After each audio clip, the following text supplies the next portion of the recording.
All right, let's go ahead and get into it. So the college football preseason coaches rankings came out today, and I wanted to give just two thoughts on the top 10 teams and just point out some things that I found that were interesting in the rest of the list. So let's go ahead and start off with the top. Georgia, number one overall team, national champions back to back, got 61 first place votes. Well deserved, can't really complain about it. What I will say is their quarterback situation is still in flux. So their division is pretty soft, the SEC West, but their quarterback situation still being in flux has to be concerning.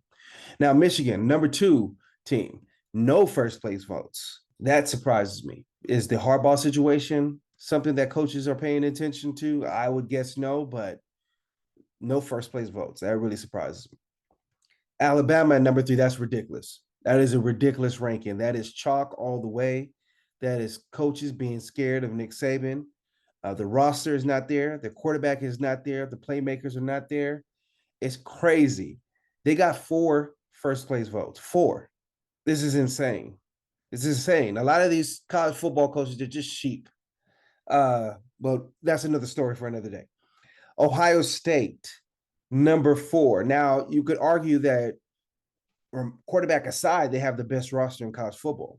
They have the best receiver in college football. They have an arguably best defensive end, defensive player candidate in JT on the defensive side of the ball. But the quarterback situation is still unresolved. A lot of people thought it was going to be Kyle McCord, but he has not pulled the job by the reins yet. Now, does that mean that him and Devin Brown are really locked in elite quarterback battle, or is this a mid-off? We'll definitely see when the season starts. LSU, I think you should swap LSU with Bama.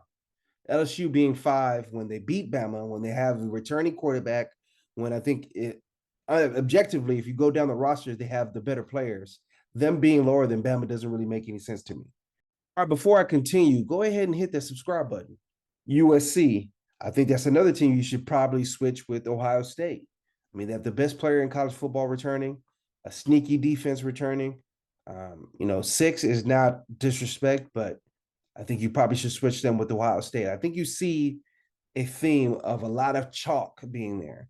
Now, Penn State, this is the first time they've been this high in a little while.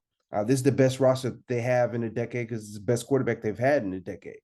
So I think that people are recognizing the defensive personality that this team has. And if you marry that with a quarterback, you might have something going. Florida State, I thought that they would be higher. Now, I am glad that they are ranked higher than Clemson. I think that they have shown, even though they lost to Clemson last year, if you stack the rosters together, especially with what they got in the transfer portal, I think Florida State is the better team.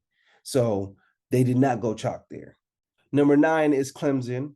And this number nine might be a semi-chalk related thing. Now, we'll see what they have. They've revamped their coordinator and they have Kubinik in the program for the second year, but this is a big year for Clemson. It looks like they're going to be stuck in the ACC for a little while here, and they have not really been in the conversation the past 2 years.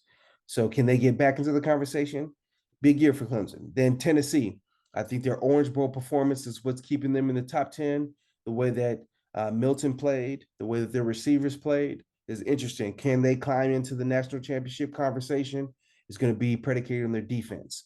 The rest of the list, I think Washington, Texas, and Oregon all had cases for top 10 teams, in particular a Texas team with the roster that they're bringing back, a roster that Urban Meyer said is the best in college football. So I'm surprised they did not get more love, but 12 is not complete disrespect. Utah, they're a lot higher than I expected. I think this is another chalk. They have been the beast of the Pac-12, and they're the reigning Pac-12 champions. So I think they're paying difference to them, but I think the loss of Kincaid is going to be a major, major, major blow to this team. Oregon State, that is a very interesting ranking. This is their final season in the Pac-12. They are nomads right now without a roster. Even when you hear talks of the ACC possibly adding Pac-12 teams, you do not hear their names brought up. It's more of a Stanford, Cal type thing. So they have DJ. a 5-star recruit that transferred from Clemson. A big year could make them an attractive option to teams. So Oregon State, I'm very interested in what they're doing. And finally, to close it out, Texas A&M. You know, them being 25, I think that just shows that a lot of people have kind of given up on the Jimbo Fisher thing. They just don't think it's going to happen. They've been in the top 10 the past few years on the strength of their recruiting classes. And is this the year that they turn around? You know, they've given the offensive reins to Bobby Petrino. Jimbo Fisher is no longer calling play. So this is a make or break year for Jimbo. I think he's on the hottest seat in college football. This ranking really does them no favors in a playoff pursuit. So they can at most lose one game. I would say this is probably the most interesting working, and it just shows the limited time that Jimbo Fisher has to turn this around. So let me know what you think. Leave me a comment, subscribe, and as always, the game is the game.